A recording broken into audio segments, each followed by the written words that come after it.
We're in Glenside today doing a deck rehab project, and one of the leading issues with this deck was just the wear on it and the constant need for maintenance. The old decking was cedar, it was stained.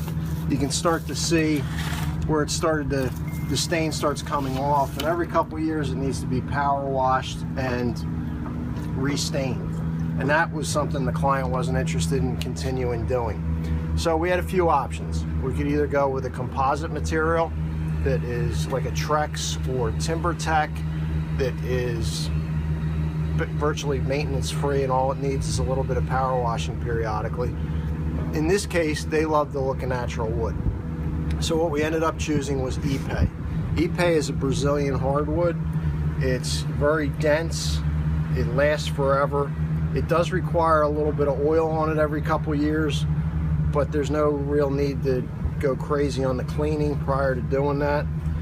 This decking is all grooved, so it's kind of like a tongue and groove system with these hidden fasteners underneath.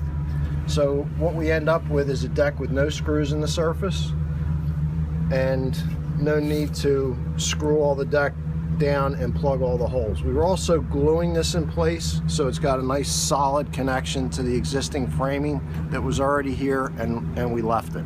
So this is a finished section of the deck, and you can see there's no screw holes in the surface.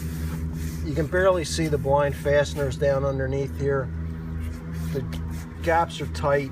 We have a little bit of sanding to do just to level some things out, but overall this deck should last for 30 years without any real maintenance, except for periodic cleaning and the application of a protective oil, which should not take all that long, won't be as tedious as staining, and it'll keep the deck in great shape for years to come.